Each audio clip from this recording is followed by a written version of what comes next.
자, 봅시다.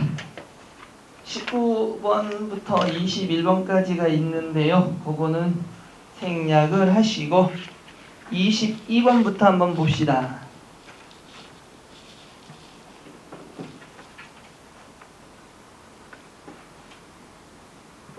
자, 이제 나이도 한 살씩 더 먹었고 더 갈 데도 없어지고 한 살 한 살이 더 한 살 더 먹기 전에 뭔가 해결합시다. 우리 꼭 해서 다들 원하시는 데서.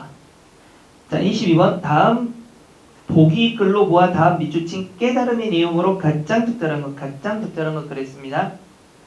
이 글은 강희맹이 젊어서는 벼룩을 꺼리지 않다가 나이 들어 벼룩을 꺼리게 된 까닭을 서술하고 있다. 이 글에서 글 쓴 이는 밑줄 치실까요? 소소한 일상 체험에서 삶에 대한 깨달음, 소소한 일상 체험에서 삶에 대한 깨달음 밑줄 치시고요. 자, 보기 나는 젊었을 때 잠이 많았다 밑줄 치시고요. 뭐가 돼요? 소소한 일상 체험에서의 삶의 깨달음이 생겨야 됩니다. 소소한 거예요. 그래서 유시의 잠자리에 들어 인시에 일어났다. 그때는 누우면 곧장 잠이 들어 죽은 송장 마냥 온몸의 기운이 멈추곤 호흡이 희미해 누가 불러도 들리지 않고 흔들어도 움직이지 않았으며 추워도 추운 줄 모르고 더워도 더운 줄 몰랐다. 기운이 고요히 가라앉고 사람의 7가지 감정이 잠잠해 제 아무리 천둥벼락이 이마를 지나치고 물불이 앞을 막아도 두려워할 줄 몰랐다. 하물며 하찮은 벌레에 지나지 않는 벼룩 때문에 근심했겠는가. 이것은 내 기운과 감정이 잠과 더불어 한 가지여서 뜻이 나누어지지 않았기 때문이다. 밑줄 칠까요? 기운과 감정이 잠과 한 가지이기 때문에 바깥의 사물이 해를 입히지 못하고 밑줄 치시고요. 뜻이 갈리지 않았기 때문에 잠자는 일 외에 다른 무엇도 알 수 없었다. 그런데 세모. 그리고 밑줄 칠까요?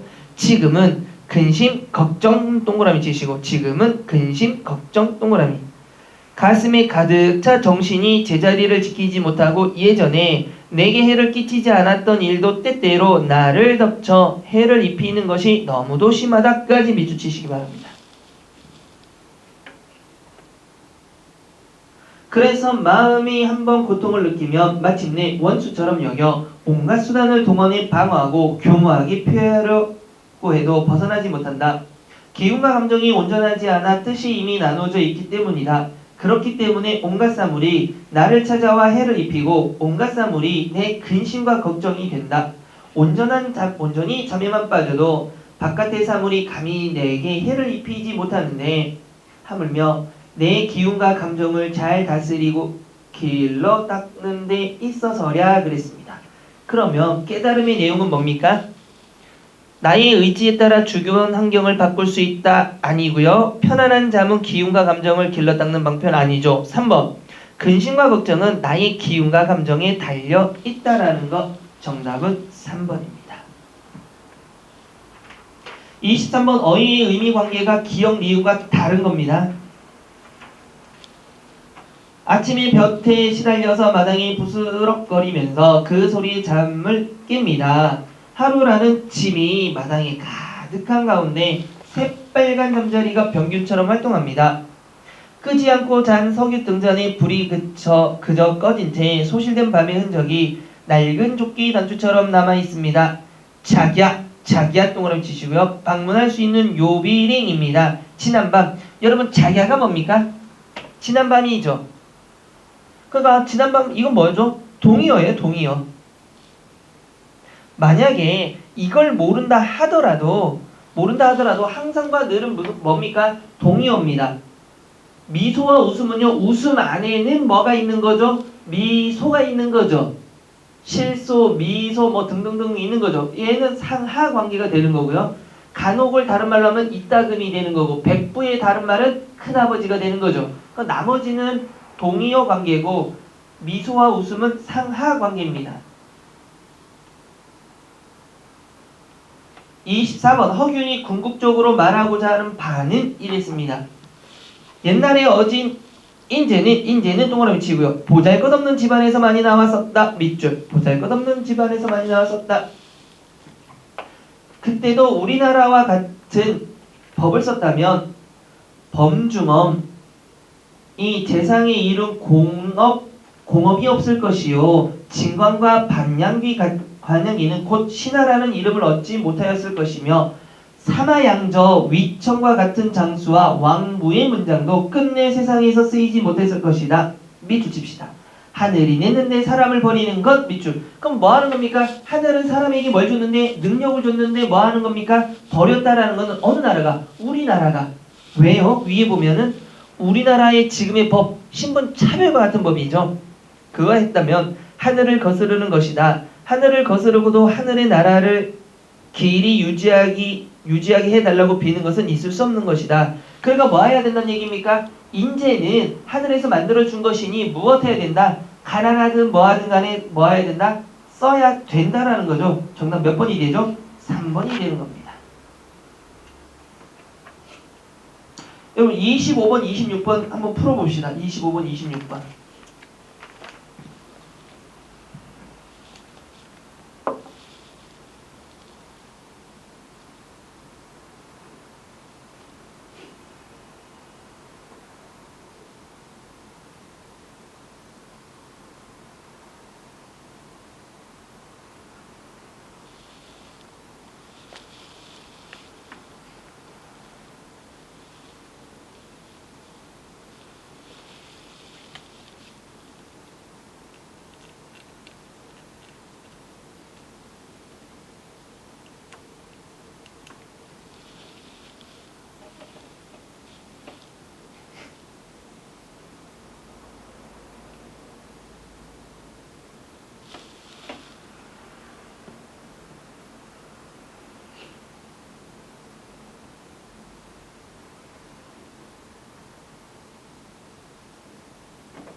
자, 한번 같이 봅시다. 25번. 다음 글에 대한 이해로 적절하지 않은 겁니다.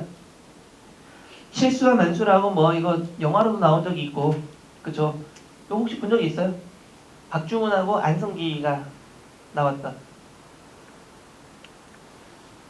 그런 거 있습니다. 옛날 겁니다. 제가 한 80년대일 것 같아요, 이거. 80년대 것 같으니까 갑자기 몇 년생이죠? 8. 80 몇 년생이가 태어나기도 전에 나왔을 수도 있겠네. 난 그때 봤는데. 아휴. 난 그때 이걸 보면서 갑시다.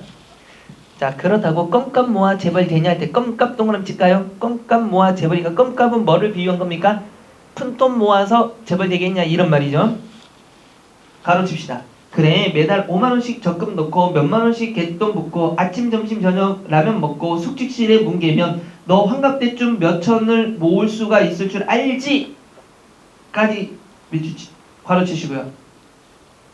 그러면 칠수가 이 말을 한 걸 보니까 칠수가 이 말을 하는 어떤 사람은 어떤 성격입니까? 매일같이 라면 먹으면서 5만원씩 적금 넣고 또 갯돈 붓고 있는 사람이죠. 그러니까 2번 답지 볼까요? 칠수의 대화 상대니 착실하고 검소하다. 맞아요? 틀려요? 맞겠죠. 다시 가로칠까요? 서울역 앞에서 가스 환기통 해주던 아저씨 말이야. 그 아저씨 별명이 뭔지 아냐? 아냐? 여기까지 가로쳐볼까요? 그 다음 봅시다. 소야 소 정말 그 아저씨 여태 돈을 모으는 재미로 하나 살았어. 일만 있으면 지방으로 장꼭대기로 어디든지 밧줄 메고 다녔어. 그러면 이거는 지금 뭘 얘기하는 겁니까? 다른 사람의 경우를 예를 드는 거죠. 근데 설득하는지 봅시다. 설득하는지는 예를 든 것까지는 알겠어. 그러다가 몇십 년 만에 그럴듯한 연립하나 장만했지. 근데 그동안 너무 못 먹고 과로했는지 몸을 버렸나봐. 하여튼 삐쩍삐쩍 마르고 빌빌하기가 우리가 끌고 병원에 갔지 하기에 강경하래. 중증이라더라고. 근데 그 아저씨 겨우 장만한 집 한 채 병원비로 다 날리고 다 죽었대. 다 날리고 죽네. 어쩌네 해서 병원에서 그냥 나왔어. 눈만 안 감았지 몸은 장작개비. 이것도 비유죠. 마른 피체형. 삐쩍 말라가지고 죽을 때만 기다리고 있는 거야. 까지를 보시면 뭐가 되는 겁니까? 다른 사람의 경우를 예를 들어서 상대를 설득하는 거. 뭐 하지 마라. 돈을 그렇게 뭐 하지 마라. 모을 필요가 없다라고 설득하는 거 맞죠? 지금. 됐어요? 안 됐어요? 그 다음에 보시면 야 근데 그 아저씨 지금 뭐라는 줄 알아? 세상을 미련하게 살았대. 알겠냐? 모험 팔아서 번 돈 다 몸으로 들어가는 거야. 이 쬐쉬가 이랬어요. 그러면 네 번째, 칠수는 시종일관 강한 어조 유지, 설득보다는 강하게 뭐 너 안 돼 이런 식이었죠. 근데 1번은 왜 안 돼요? 비유적인 표현은 있습니다. 보면 그러니까 현실 비판하고 있나요? 아니에요. 현실 비판하는 게 아니라 야 그거 모아서 뭐 할래? 모아봤자야 이렇게 얘기하는 거지. 사회가 문제야 이런 건 아니죠 지금. 그래서 정답은 몇 번이 된다? 1번이 되는 겁니다. 근데 여러분 이걸 보고 잘 생각해 보세요. 이거 일석이조가 될 수 있어요. 여러분들 입장에서 보면 열심히 일하고요. 아침 점심 저녁 5만 원씩 모으고요. 개똥 붓고 해서 맨날 라면만 드세요. 그럼 뭐합니까? 다이어트 됩니다.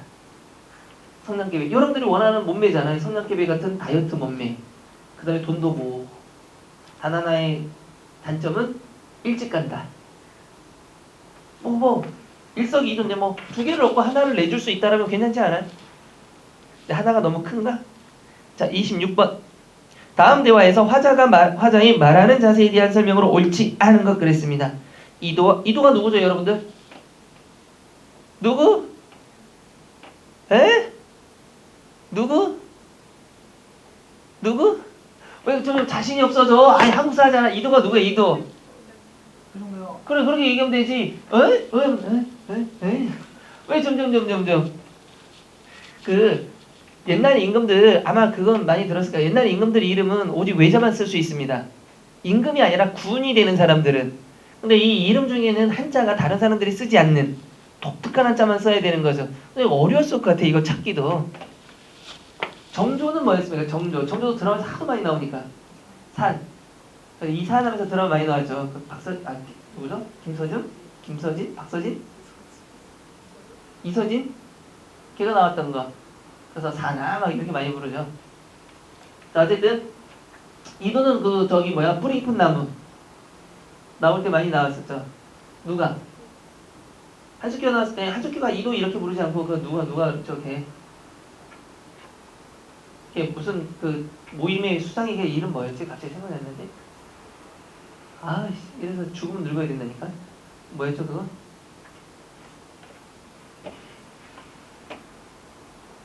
뭐였어요? 그 단체 이름이. 아니 한석규가 한글을 만들려고 하니까 저쪽에서 반대 패거리들 이본. 밀본의 수상계가 맨날 싸울 때 얘기죠. 이도네 이놈 막 이러잖아. 막 와서 그러기도 하잖아. 드라마 안 봐서 몰라요? 집에 보면 TV 있죠? 없어? 어머님은 짜장면 싫어했어 다들? 자, 가깝다 진짜. 가깝해. 자, 어쨌든 이도 불안하게 화자가 말하는 자세에 대한 설명을 옳지 않은 겁니다. 불안하게 그런 성산문과 백렬을 보면서 어째 말이 없느냐, 어떠하냐 미주치시고요. 침을 한번 삼키면서 채근하지 마옵소서. 어찌 단 한 번에 판단할 수 있사옵니까 미주치고. 실망했어. 그래. 산문이는 어떠하냐 미추. 성산문이 아직 어떠하냐고 물으실 계제가 아닌 것으로 사료되옵니다 미추. 어찌 그러하냐 미추. 목구멍 소리 후말이 옵니다. 이걸 보니까 뭐하는 거면 한글 창제에 대해서 지금 말하고 있는 부분이죠. 과장하며 발음하면 모음을 발음할 때와 구별이 명확하지 않을 뿐더러 후음만은 아직 상형이 되질 않았습니다. 네, 이것은 아직 다 되지 않은 글자 이오입니다. 기죽고 걱정이 되어 냉정한 것들 같으니라고. 그래 맞다 하여 그 이치를 알기 위해 걱정하는 거죠, 이도가. 그러면 세 명의 인물은 신분에 따라 존대와 하대를 하고 있는 거 맞죠, 분명히. 임금이 존대해요, 하대해요? 하대요 하겠죠. 이도는 불안하지만 단호한 거 있습니까? 단호한 게 없습니다. 걱정스럽게 물어보지 단호한 게 없습니다. 성산문은 분명하면서도 정확한 자신의 의견을 개진하고 있다. 맞아요? 맞아요. 아직은 물을 때가 아니옵니다. 명확하지 않습니다. 이런 것들. 박팽년은 조심스럽지만 사려 깊게 자신의 의견을 말하고 있습니다. 됐습니다. 27번, 28번 다 넘기시고요. 적중 예상으로 들어가겠습니다.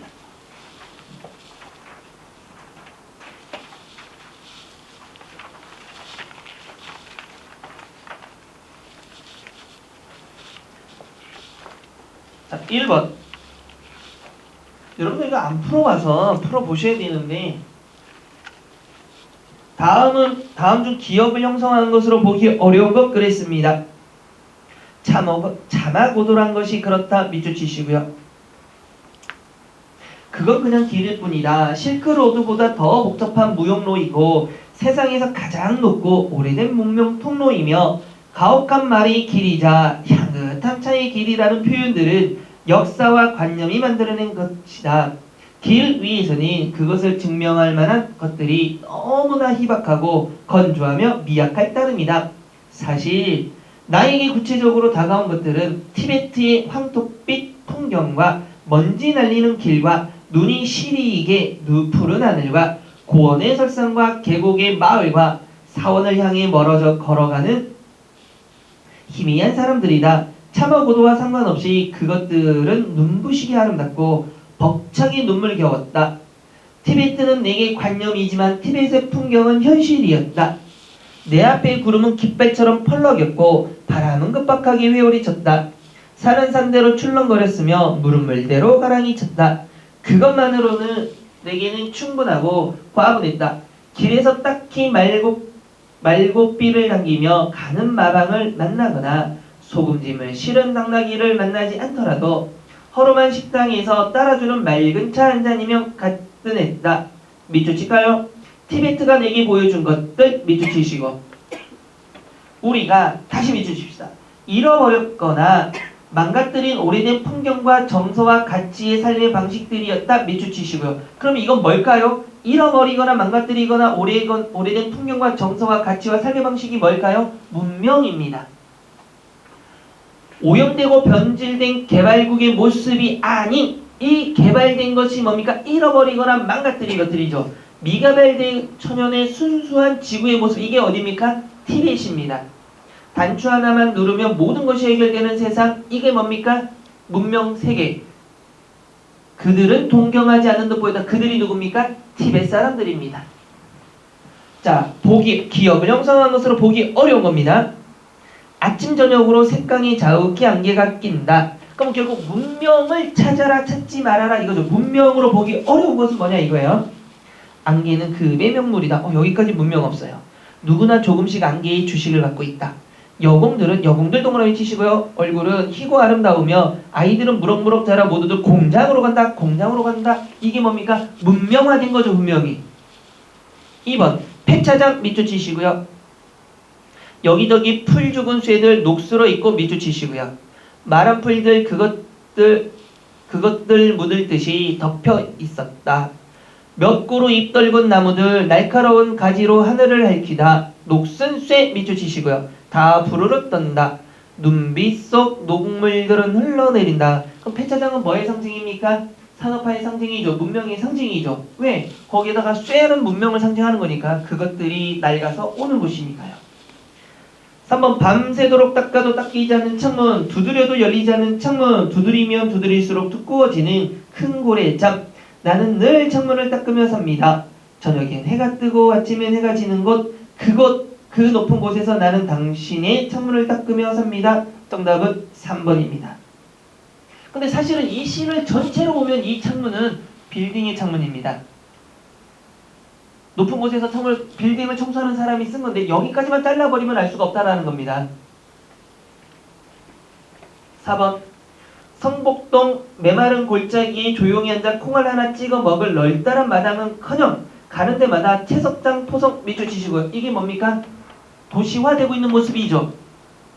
메아리쳐 피나 나듯 지붕에 올라 아침 구공탕 굴뚝 연기의 향수를 느끼며 산 1번지 채석장 밑줄 칠까요? 산 1번지 채석장을 깎아서 1번지가 생긴 곳이 산이죠. 그럼 산에 뭐가 생긴 겁니까? 주소가 생긴 거죠. 주소는 누가 사는 곳? 사람이 사는 곳. 그러니까 자연을 파괴하고 문명이 들어오고 있는 거죠. 도로 가서 금방 따낸 돌을 옹기에 입을 닦는다. 이것도 산업화를 상징하는 거니까 정답은 3번이 되는 겁니다. 여러분들도 나중에 그 버킷리스트 같은 거 있어요? 버킷리스트 아직 몇 가지 좀 해보고 싶은 게 있는데 저번에 한번 얘기한 것 같은데 한 1년 정도 저는 그 남미 쪽을 한번 가보고 싶어요. 남미를 쫙 돌아보고 싶어요. 그러니까 잉카하고 마야 문명. 왜 그런지 모르지만 중학교 때부터 그렇게 거기가 가고 싶었어요. 마야 잉카. 그러니까 관광으로 말고 그냥 진짜 짐 이렇게 배낭 메고 그러니까 거기 사람들 먹는 음식 먹으면서 이렇게 한 1년 쫙 한번 돌아보고 싶다라는 그런 느낌이 있어요. 그래서 나중에 좀 애들이 좀 크면 학교를 다녀야 되기 때문에 이게 좀 학교를 못 다니기가 좀 굉장히 문제가 크겠더라고 이게. 그래서 뭘 생각하고 있냐면 대학을 가거나 아니면 그 전에 할 수 있으면 중고등학교 때쯤에 겨울방학 2달 그때 한번 가볼까. 근데 아마 예상으로는 애들이 대학 가야 되지 않을까. 그럼 뭐 한 6개월은 야 제껴 이럴 수 있잖아. 얘들아 인생에서 뭐 대학은 휴학들을 좀 편하게 할 수 있으니까 아니면 몇 달 그렇게 해서 한번 같이 가보고 싶은데 아니면 나 혼자 가면 또 애비 없는 자식들이 생기니까 같이 그렇게 가고 싶었어요. 정말. 그래서 총각 때는 가려고 다 했었는데 또 그것도 못 간 게 천추의 한으로 남아 있습니다. 지금 한 6개월 정도 가려고 했었는데 그렇게 가고 싶어요. 그 다음에 가고 싶은 데가 터키. 인도는 왜 그런지 모르지만 별로 가고 싶다는 느낌은 터키를 그렇게 가고 싶어요. 그래서 딱 다리 강에 보여서 저기 유럽 이제 터키가 유럽이 됐지만 옛날에 딱 보면서 내 이슬람권에서 저기 유럽을 보내 막 이런 것도 한번 해보고 싶었고 그 다음에 세 번째로 가고 싶은 건 북유럽. 사람이 없는 목장 막 넓은데 그 다음에 스키 타는 막 이런 데 가서 그 다음에 나머지 뭐 그닥 생각이 없어요. 그냥 가면 가는가 재밌는 곳 이런 생각이 있어서 가보고 싶었는데 그 세 나라를 세 군데를 한번 가보고 싶어요. 못 가네. 가봐야 되는데. 그 다음에 또 하나의 또 버킷리스트 중에 하나가 내가 한 60이 되면 오토바이를 살 거야. 왜 웃지? 스쿠터 이런 거 말고 그쵸. 내가 그 말에 할리라고 있어. 여기다 이렇게 하겠어. 그래서 여기다가 가죽 잠바 검은색 딱 입고 재킷 입고 체인도 좀 넣으려고 여기다가 이렇게 해서 여기다가 승마 부츠 딱 신고 여기다 딱 2건 하고 진짜 한번 해보고 싶어요. 그걸로 그렇게 해서 여기 자르기는 좀 그러고 그때는 좀 여기 쪼글쪼글 할 테니까 말고 좀 근육을 키우면 하고 추우면 잠바 입어야 되니까 벗으면 이제 딱 이렇게 해서 곁을 좀 보이면서 우리나라에서 이거 일주하기가 어렵잖아요. 사실은 우리나라에서 일주하기 어려우니까 좀 미국 같은 데 가가지고 넓은 나라 가가지고 한번 해보고 싶어요. 진짜 오래 하고 싶진 않고 이거는 한 일주일 정도 오래 하면 힘들 것 같으니까 한 일주일 정도 딱 이렇게 일주일은 우리나라에서 할 수 있다 그러더라고요. 근데 우리나라 일주일 안에 다 돌아와 버릴 것 같아요. 그냥 며칠이면 돌아와 버릴 것 같아서 이게 타서 한 3시간 4시간 막 가고 막 이렇게 한번 해보고 싶어요. 그것도 한번 해보고 싶은 것 중에 하나인데 이거는 뭐 할 수 있을 것 같은데 근데 사실은 그래서 젊었을 때부터 생각한 거라 내가 한 20대 중반부터 생각한 거라서 그걸 한번 오토바이 가격도 알아보러 갔는데 이건 자동차보다 비싸네.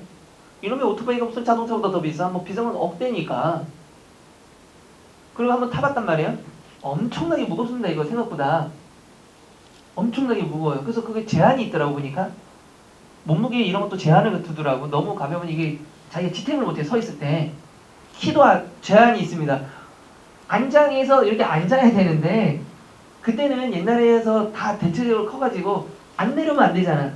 그래서 뭐 160 이하도 안 되고 이런 게 있어. 근데 요즘에는 그것도 좀 작은 오토바이도 나오고 이러더라고 보니까. 그래서 난 좀 큰 거. 반드시 이렇게 해서 빡빡빡빡 소리도 빠딱딱딱딱딱딱 너도 알죠? 그렇게? 그렇게 하는 거. 한번 타보려고. 그래서 여기다 스피커 크게 틀어가지고 스피커 딱 노래 나오게. 노래 딱 하면 멋있잖아요. 노래 쫙 나오게. 노래는 어떤 거 그런 거 있잖아요. 뭐 70세의 처세상에서 날 데리고 거는 이게 딱 하고 그 노래 멋있잖아. 꿈 중에 하나입니다. 꼭 그런 게 하고 싶은 거. 그 다음에 더 나이 먹어서는 이제 결혼해서 또 하나 생긴 게 한 80 되면은 부인의 손을 꼭 잡고 크루즈 여행. 애들 다 떨궈 내리고 둘만 손 꼭 잡고 크루즈 여행하면서 앉아서 딱 햅쌀도 좀 찌고 그렇게 해보고 싶어. 그거는 돈 있으면 될 것 같으니까 상관이 없는데 오토바이도 저쪽 가는 거. 그래서 저는 이제 그 잉카마에 가면 그 페루나 그쪽 사람들이랑 같이 이제 그쪽으로 해서 막 한번 그 고산지대 이런데 그러니까 그 누더기 같은 옷 이렇게 하고 노새 이게 가고 있으면 거기 뒤에서 아저씨 뭐 해요 하면서 따라가고 한 1년이면 대충 말은 어느 정도 하지 않을까. 그래서 한번 정말 천천히 하나하나 구석구석 한번 가보고 싶은 그 꿈이 있어. 왠지 모른대. 왜 그런지 모르지만 여러분들은 어떤 꿈이 있는지 지금은 뭐 지금 합격이 우선 1차적인 목표겠죠. 합격하면 뭐 여러 군데 돌아다닐 수 없습니다. 직장 가야 되니까. 합격 순간 들리면 무조건 어디를 떠나세요. 무조건. 그때가 유일하게 길게 할 수 있는 돈이 없어도 마음은 편하잖아요. 마음이 편한 게 제일 행복합니다. 돈이 없으면 어떻게 해요? 어차피 내가 뭐 다다음 달이면 2달 동안 돈 없으면 어떡해. 다다음 달부터 나올 건데 카드로 긁는 거지 뭐. 메꾸는 거지 이제부터. 그러는 거예요 원래. 그래서 제가 옛날에 임용고시 준비할 때 소원이 뭐였냐면 임용 1년 유예시켜주는 거였습니다. 어차피 유예시켜주면 1년 내로 반드시 들어가야 되잖아요. 그 1년 동안 뭐 하겠어요. 그래서 나는 뭔 생각했냐면 그래서 석 달 진짜 빠지게 막노동하고 몇백 번단 말이에요 남자들은. 그 돈으로 8개월 나가려고 그랬어요. 갔다 오면 어차피 나는 공무원이니까. 근데 또 바로 임용을 내버리면 참 피곤해. 그래서 유예되기를 바라고 막 이랬는데 내 맘대로 되지 않더라고요. 자 2번 다음 글의 내용과 일치하는 것. 일치 동그라미 칠까요? 일치는 반드시 뭐부터 봐야 된다? 답지부터 보셔야 됩니다. 개인의 싸움과 집단의 갈등은 다르다. 모든 싸움은 태도에서 발생된다. 분당은 언어의 혼란에서 비롯된다. 갈등의 근본적 원인을 규명해야 된다. 그런데 가나다라 중에 여러분 다 볼 필요 없습니다. 마지막 단락이 이로써 세모 돌릴까요? 여러분 우리 아직 독해는 안 했지만 이그저라는 거 있죠. 이 독해에서 다시 한번 합니다. 이그저가 뭡니까? 지시어죠. 지시어. 이그저가 문단의 맨 끝에 있으면 여기서부터가 핵심입니다. 그럼 여러분 이렇게 보면 맨 마지막만 보셔도 돼요. 볼까요? 이로써 그러니까 모든 걸 종합해서 결과론적으로 이런 뜻입니다. 싸움이 밥 때문인지 말이나 행동 때문에 일어난 것이 아님을 알 수 있다. 이해의 연원이 있음을 알지 못하고는 밑줄. 이해의 연원이 있음을 알지 못하고는 그 잘못됨을 장차 고칠 수가 없는 것입니다. 그러면 잘못이 있다는 것을 알기 위해서는 뭐가 밥 때문에 싸우는 게 잘못인지 아니면 말이나 행동 때문에 싸우는 것이 잘못인지 그게 아니라 뭘 찾아야 된다? 왜 그렇게 싸우는 원인을 밝혀야 된다 이거죠. 지금 싸움의 원인을 밝혀야 된다 이거예요. 답지 몇 번이죠? 그러면 4번이 됩니다. 갈등의 근본 원인을 규명해야 된다 이겁니다. 되셨죠? 6번으로 넘어가겠습니다. 다음 글에 대한 설명으로 적절하지 않은 것은입니다. 박지원의 큰 누님을 보내고 슬퍼요. 적절하지 않은 건 답지부터 볼까요? 1번 자연물의 누님에 대한 그리움 투영 밑줄. 두 번째 형제간의 애틋한 정 밑줄 구체적 일화 밑줄. 세 번째 누님의 부재가 과거에 대한 회상을 통해 강조 밑줄. 네 번째 누님의 처지가 자연과 인간의 대비 밑줄. 그러면 누님의 처지와 자연과 인간의 대비면 누님과 자연이 어떻게 되어야 됩니까? 서로 반대되는 내용이 나와야 되는 거죠. 누님이 시집가던 날 새벽에 못난양하던 모습이 흡사 어제 일만 같구나. 나는 그때 겨우 8살이라 벌렁 들어누워 발버둥을 치면서 말을 더듬으며 점점 빼는 새신랑의 말투를 흉내냈다. 괄호치카요. 누님은 부끄러워하다가 그만 빛을 떨어뜨려 내 이마를 때렸다. 나는 화가 나서 울음을 터뜨리고 분가루에 먹을 뒤섞고 거울에 침을 뱉어 문질러 댔다. 그러자 누님은 옥으로 만든 오리와 금으로 만든 벌 놀이개를 꺼내어 주면서 울음을 그치라고 나를 달랬다. 몇 번에 해당하는 겁니까? 2번이죠. 형제간의 애틋한 정이 구체적 일화죠. 그럼 보통 애틋한 정이 없으면 누나가 이 새끼가 딱 때렸겠죠. 요 조그만한 놈이 말이 하면 때렸겠죠. 근데 어떻게 했으면 때리지 않고 딱 주면서 그래 이거 가지고 놀아 하니까. 여러분들 남동생이 있으면 어떻게 해요? 남동생이 이렇게 땡깡 부리고 있으면 어떻게 합니까? 줍해줘. 줍해지 말고 이렇게 남동생이 막 울고 있으면 돈도 좀 주고 뭐 좀 사 먹어라 이러고 좀 그러세요. 그러면 동생들이 누나를 좋아합니다. 저는 누나를 싫어합니다. 자 갑시다. 밑줄 지금으로부터 28년 전 일이다. 어디에 해당하는 겁니까? 과거에 대한 회상이죠. 누나가 시댁갔으니까 부재가 당연히 됐겠죠. 강가에 말을 세우고 저 멀리 바라보니 붉은 명정은 바람에 펄럭이고 돛대는 비스듬히 미끄러지는데 강구비에 이르러 나무를 돌리고 난 뒤에는 모습을 감추어 더 이상 보이지 않았다. 누나가 시집을 가고 있네요. 그리고는 강가에 멀리 앉은 산은 밑줄 칩시다. 시집 가던 날 누님이 쪽빈 머리처럼 검푸르고 강물빛은 그날의 거울처럼 보이며 새벽달은 누님의 눈썹처럼 보였다. 몇 번에 해당하는 겁니까? 1번에 해당하는 거죠. 그리움을 투영했죠. 자연물에 빗대서. 빛을 떨어뜨리던 그날의 일을 눈물 속에서 생각하니 유독 어릴 적 일만이 또렷또렷하게 떠오른다. 그때도 또 그렇게도 즐거운 일이 많았고 세월도 길게만 느껴졌다. 그러면 누님의 처지가 자연과 인간의 대비는 없죠 지금. 그래서 정답은 몇 번? 4번이 되는 겁니다. 7번. 다음 작품의 표현상 특징 동그라미 치시고요.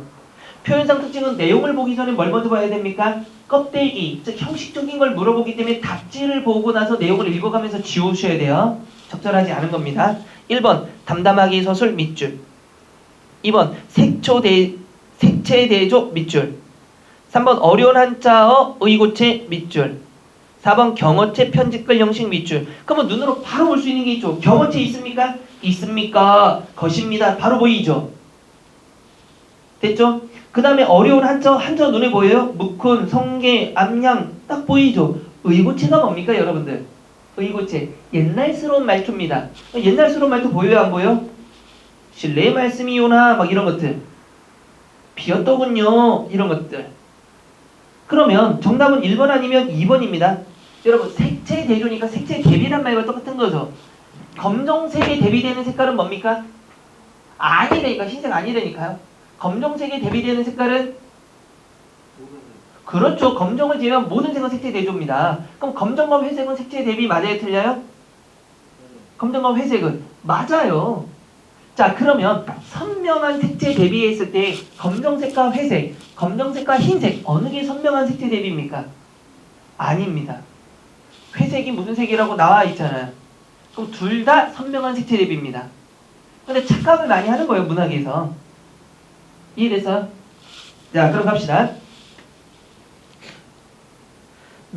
대개 매화가 구름같이 피었더군요. 가난한 살림도 때로는 운치가 있는 것입니다. 그 스목의 빛깔로 퇴색해버린 장지 도배에 스며드는 묶은처럼 비유입니다. 어렴풋이 한두 개씩 살아나는 완장차 위로 어쩌면 그토록 소담스러운 힐거먼 꽃송이들이 소복한 부인네처럼 그렇게도 고요하게 필 수가 있습니까? 신뢰의 말씀이오나 오래간만에 우리 저녁이나 같이 하자고 청하신 선생님의 말씀에 서슴지 않고 응한 것도 실은 선생을 대한다는 기쁨보다는 대개 매화가 성게하였다는 소식을 들은 때문이요. 10리나 되는 비탈길을 얼음 빙판에 코방아를 찍어가면서 그 초라한 선생의 서재를 황혼 가까이 찾아갔던 이유도 대개 매화를 달과 함께 보려 함이었습니다. 매화의 달 이야기가 났으니 말이지 흔히 세상에서들 매화를 말하려 함에 의뢰 암양과 달과 황혼을 들더군요. 선생의 서재를 황혼의 달과 함께 찾아가는 나는 속물이거니와 너무나 유명한 인포의 시가 때로는 매화를 신선하게 사랑하고 싶은 사람에게는 한 방해물이 되기도 하는 것입니다. 색채대도 있나요? 없습니다. 그래서 정답은 몇 번? 2번입니다. 여러분들 묵훈처럼 하니까 아까 처럼을 밀주치라는 이유 중에 하나가 뭐냐면 묵훈처럼 하니까 검정색 있잖아. 아닙니다. 묵훈처럼이 이거 비유. 빗대기 위한 것이 색을 강조하는 게 아닙니다. 처럼은 비유적인 표현입니다. 8번 다음 글의 필자가 대상에 대해 갖는 태도와 가장 유사한 겁니다. 이제 동주는 동주 동그라미 치시고요. 뻔하죠. 동주니까 이 사람 욕해야 돼요? 칭찬해야 돼요? 칭찬해야 되겠죠. 세상을 떠나고 없다. 그러나 오늘날 이 땅의 많은 젊은이들이 즐겨 외는 그의 대표작 별 해는 밤의 끝 넋줄은 단순히 식구로만 끝나는 것이 아니라 현실이 되었다. 그의 고향인 북간도 용정에 있는 동산 마루턱에 묻힌 그의 무덤 위에는 이 봄에도 파란 잔디가 자랑처럼 돋아나 있을 것이다. 그러나 동주는 멀리 북간도에만 있는 것이 아니다. 믿으실까요? 그의 시 속에 배어있는 결의의 정신은 그를 사랑하는 모든 사람의 가슴 속에 영원히 살아남아 있을 것이다. 그러면 윤동주를 뭐하고 있는 겁니까? 윤동주의 시를 칭송하고 있는 거죠. 윤동주라는 사람을 찬양하고 있는 거죠. 그걸 찾아달라는 얘기입니다. 1번 임이여 그물을 건너지 마오. 임은 그의 물속으로 돌아가셨네. 원통해라. 물속으로 빠져 죽은 임. 저 임을 인제 어찌할꼬. 공모도와 갑니다. 죽은 임을 말렸으나 님이 빠져 죽은 거죠. 거기에 대한 무엇을 얘기하는 겁니까? 한탄을 얘기하는 겁니다. 2번 삶과 죽음의 길은 여기에 있음에 두려워하고 나는 가노란 말도 못다이로 가노라. 죽은 막내가 부른 노래입니다. 이거는 지금 이 부분은 어느 가을 이른 바람에 여기저기 떨어질 나뭇잎처럼 같은 나뭇가지에 나고도 가는 곳을 모르겠구나. 그럼 일찍 죽은 막내가 자기의 독백을 얘기하는 거죠. 죽음을 이야기하는 거고요. 이건 제 막내갑니다. 흐느끼며 바라보매 이거는요 창기파란 거죠. 이슬 밝힌 달이 흰 구름을 따라 떠난 언저리 모래 가른 물가에 기랑의 모습이 올시다. 기랑의 모습이 올시 수풀이여 이론의 자갈겉에 밑줄칠까요? 낭이 지니던 마음의 끝을 쫓고 있습니다. 그러면 기파랑이 지니던 마음의 끝을 내가 쫓고 있습니다. 작가지가 높아 눈이라도 덮지 못한 고깔이여 수장이여 화랑이 우두머리여 이런 뜻입니다. 그래서 기파랑을 찬양하는 노래가 되는 거고요. 4번은 가실이죠. 가시겠습니까? 가시겠습니까? 나를 버리고 가시겠습니까? 날더러 어찌 살라고 나를 버리고 가시겠습니까? 붙잡아 두고 싶지만은 서운히 생각하면 아니올까 두렵습니다. 서러운 님 보내옵나니 가자마자 곧 돌아와 주세요. 떠나는 님에 대한 원망과 돌아오기를 희망, 기대하고 있는 겁니다. 찬송, 찬양 없습니다. 5번은 동동이네요. 덕은 뒷잔에 받잡고 복은 앞잔에 받잡고 덕이라 복이라 하는 것을 드립니다.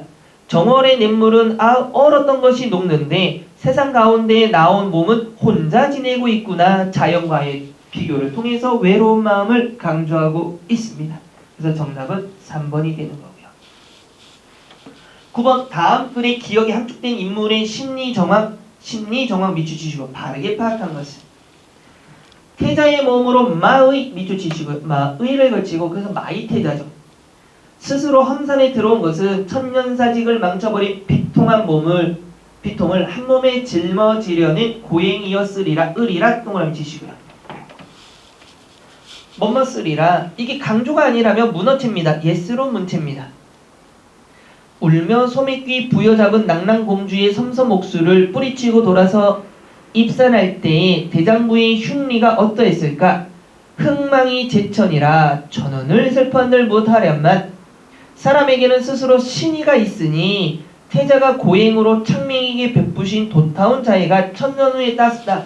왜 마이태자가 됐죠? 자기 나라가 망했으니까 그것을 책임지기 위해서 들어간 거죠. 스스로. 됐죠? 천년사직의 남가 일몽이었고 태자 가신 지 또 다시 천년이 지났으니 유구한 영겁으로 보면 천년도 수유던가 그랬습니다. 그러면 기억이 뭡니까? 신이 인물의 신이 왜 이렇게 된 거죠? 자기가 뭘 망쳐버렸다? 나라를 망쳐버렸다죠. 그럼 백성 살지 못하게 했다죠. 거기에 대한 책임을 지겠다라는 거니까 정답은 몇 번입니까? 백성을 사랑하는 마음입니다. 백성과 약속한 적은 없어요. 마음입니다. 이런 지도자가 필요한 거예요. 우리나라도. 딱 하면 알아서 뭐 하는 마음. 딱 물러나는 마음. 오늘 보니까 저 오늘 아침에 오면서 그 라디오를 듣고 격분했는데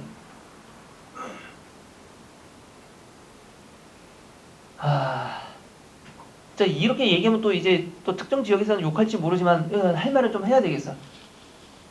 그 5.18 진상조사 할 때 보면 그 보수 세력 보수 단체 중에 가장 대표적인 사람이 있죠.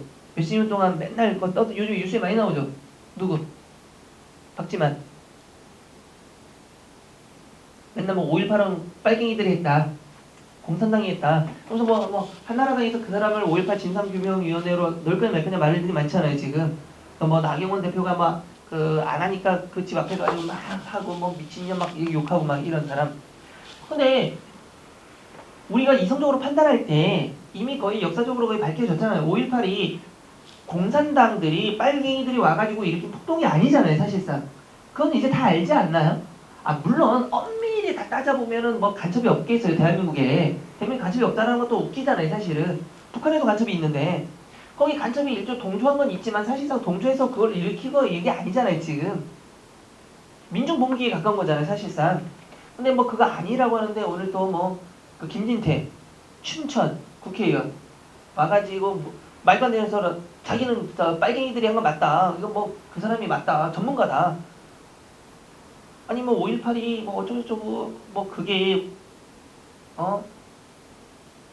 그 말 듣고 막 속이 열불이 터져가지고 아니 우리가 비판을 할 수 있어요. 합리적인 의심도 할 수 있잖아요. 근데 합리적인 의심이란 게 의심을 하지 이게 당연시 되면 안 되는 거고 아니 뭐 이미 그게 다 밝혀진 부분들도 많은데 빨갱이가 일으켰다. 그래서 오늘 또 보니까 뭐 신문 잠깐 보니까 아까 쉬는 시간에 잠깐 이렇게 보니까 너무 짜증나서 그거 뒤진다고 그거 계속 봤는데 보니까 그 사람이 주장하는 것 중에 하나가 뭐 빨갱이라고 주장하는 사람이 당시에 4살이었어요. 근데 수용소에 있는 사람이 빨갱이였대요. 수용소에 있는데 와가지고 폭동을 일으켰다고. 아니 뭐 말도 안 되는 얘기지만 드립다고 하니까 참. 거기 또 다 참 나라가 어떻게 돌아갈지 뭐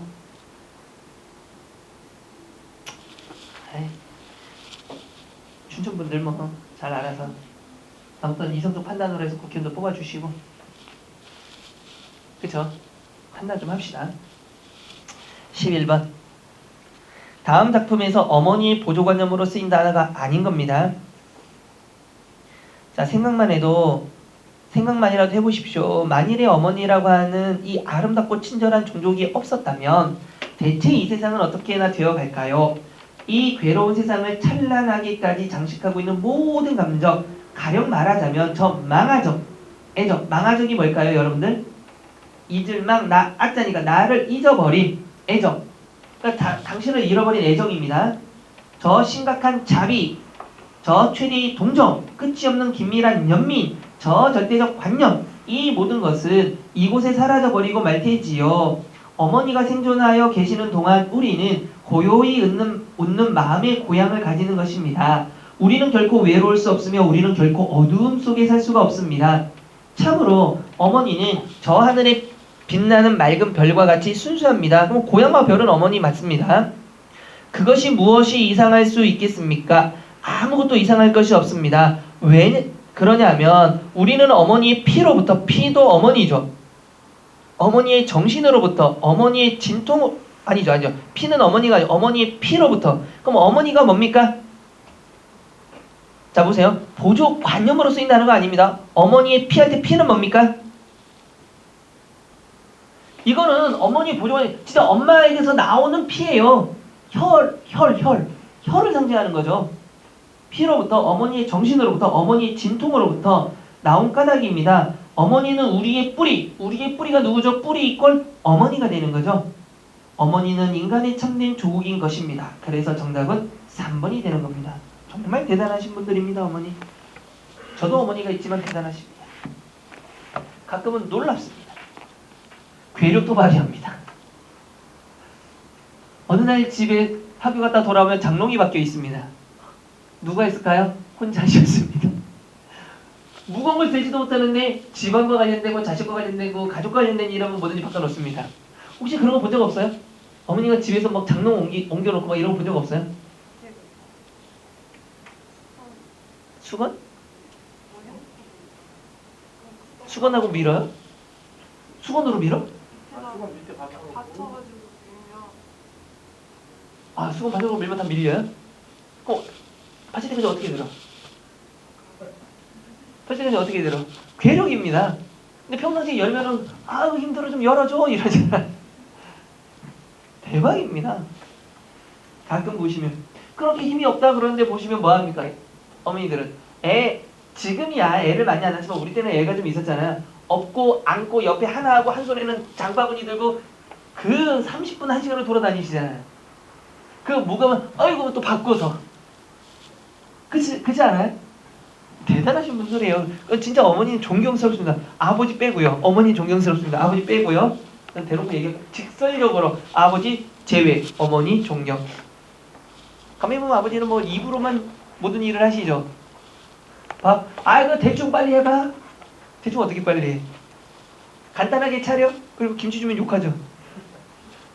아버지는 입만 살하게 해세요. 자 갑시다. 12번 주홍설입니다. 주홍설. 설이가 역시 뭐 하는 겁니까 여러분들? 설 또 나왔죠. 무엇 한다? 대상을 제시하고 비유적인 표현을 통해서 교훈과 깨달음을 주는 거죠. 그런데 여기는 대화가 나옵니다. 설에서 대화가 나오는 경우들이 꽤 많아요. 이럴 때는 질문하는 사람이 있고 답을 하는 사람이 있습니다. 질문하는 사람은 보통 고정관념에 사로잡힌, 즉 다르게 말하면 일상적인 것들 생각을 하는 사람입니다. 이게 바로 우리의 생각입니다. 근데 답을 할 때는 어떤 답을 한다? 창의적인 답을 합니다. 똑같아지죠? 그럼 우리가 생각지 못한 말도 안 되는 듯한 답을 합니다. 그걸 통해서 바로 뭘 준다? 교훈과 깨달음을 준다라는 겁니다. 됐나요? 그럼 여기서 손이 주홍에게 묻기를 그랬습니다. 그럼 여기는 누가 질문했죠? 손은 나그네입니다. 나그네. 손이 누구에게 물었죠? 주홍에게 말했죠. 그러면 주홍이 긍정적 인물이에요. 주홍이 말을 통해서 뭘 찾아야 된다? 교훈과 깨달음. 근데 직설적으로 말하지 않고 어떻게 말할 것이다? 비유적으로 표현할 것이다. 분명히. 이랬죠. 한번 볼까요? 손이 주홍에게 묻기를, 이제 우리의 생각과 똑같은 생각을 물을 거예요. 분명히. 그대가 배에서 사는데, 여러분들 보세요. 배에서 살면 편할까요? 힘들까요? 여러분들. 힘들겠죠? 우리도 똑같은 생각이잖아요. 보세요. 고기를 잡는다 하자니 낚시가 없고, 장사를 한다 하자니 돈이 없고, 진리 노릇을 한다 하자니 물건대만 있어 왕래가 없구려. 변화불축한 물에 조각배 하나를 띄어 끝없는 망경을 헤매다가 바람 미치고 물결 논란 돛대는 기울고 노도 부러지면 정신과 혼백이 흩어지고 두려움에 쌓여 명이 지척이 있게 될 것이로다. 이는 지극히 험한 데서 위태로움을 무릅쓰는 일이여늘 그대는 도리어 이를 즐겨 오래 물에 떠있기만 하고 돌아오지 않으니 무슨 재미인가? 우리도 이런 생각 하겠죠. 분명히. 너 왜 무태 안 내려오고 왜 그 배에서만 사냐? 그 파도 치면 위험하잖아. 멀고 도고 사람도 안 만나면 심심하잖아. 분명히 이렇게 얘기할 수 있겠죠. 우리처럼. 하니 주홍이 말하기를 손은 생각하지 못하는가? 이제부터 이 얘기를 통해서 교훈과 깨달음을 얻어야 돼. 우리는. 대개 사람의 마음이란 다잡기와 느슨해짐이 무상하니 평탄한 땅을 디디면 태연하고 느긋해지고 험한 지경에 이르면 두려워서 서두르는 법이다. 두려워서 서두르면 조심하여 튼튼하게 살지만 태어나여 즉 땅에 살면 느긋하면 반드시 흐트러져 위태롭게 죽나니 내 차라리 위험을 딛고서 항상 조심할지언정 편안한 데에 살면서 스스로 쓸모없게 되지는 않으려 한다. 이렇게 얘기한 거예요. 우리와 생각이 좀 다르죠. 우리는 차라리 땅에 살면서 편안하게 살기를 바라는데 이 사람은 그러면 낙태해져서 안 돼. 배에서 힘들게 살면 오히려 조심히 살아. 이렇게 얘기하고 있네요. 하물며 내 배는 정해진 꼴이 없이 떠도는 것이니 혹시 무게가 한쪽에 치우치면 그 모습이 반드시 기울게 된다. 왼쪽으로도 오른쪽으로도 기울지 않고 무겁지도 가볍지도 않게 실이 내가 배 한가운데서 평형을 잡아야만 기울지도 뒤집히지도 않아 내비의 평온을 지키게 되나니. 그러면 사람을 평온하게 하려면 뭐가 된다는 얘기입니까? 배 위에서 이쪽 저쪽에 뭐 하지 않아야 된다? 치우치지 않으면 평안하게 살 수 있다는 걸 가르쳐 주는 겁니다. 그러니까 친구 사귈 때도 제가 좋으니까 쟤만 많이 해주고 얘는 조금 해주고 하면 안 돼요. 둘 다 똑같이 해주라는 얘기예요.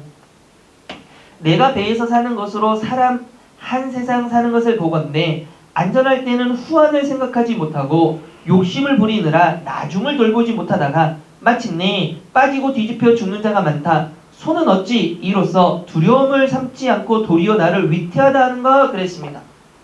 그러면 기억 리을에 대한 설명으로 적절하지 않은 겁니다. 기억.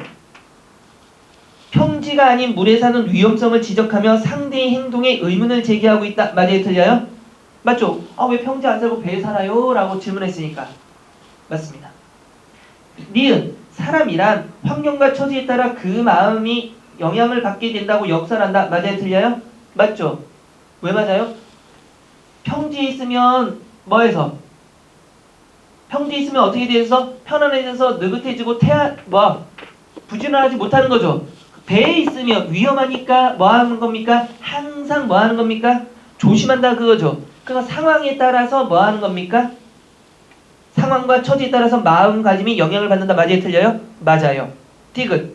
위험한 상황인 것처럼 보여도 중용 어디에도 치우치지 않는 중용을 지키면 위험에서 벗어날 수 있다. 맞죠? 분명히. 리을 틀렸네요. 그러면 혼탁한 인간 세상에서 사는 것보다 자유롭게 자연에서 사는 것을 얘기하는 게 아니죠. 무엇을 얘기하는 겁니까? 항상 뭐 해야 된다? 우리 인간의 삶은 어떻게 된다? 경계하고 조심하고 한쪽에 치우치지 않는 삶을 살아야 한다. 그게 내가 배에서 사는 이유다 라고 얘기하는 거죠. 그렇기 때문에 정답은 몇 번입니까? 4번이 되는 겁니다. 되셨죠? 자, 13번부터는 다음 시간에 하도록 하겠습니다. 다음 시간에 그 비문학이 들어가니까 책 들고 오셔야 돼요. 비문학 들어서 비문학 앞으로 그 얘기했죠. 우리 1월 말까지 하고 2월 첫째 주부터는 문제풀이로 들어간다고 얘기했죠. 그러니까 1월 말까지 비문학까지 문제풀이까지 모든 걸 하겠습니다. 자, 오늘 수고 많으셨습니다.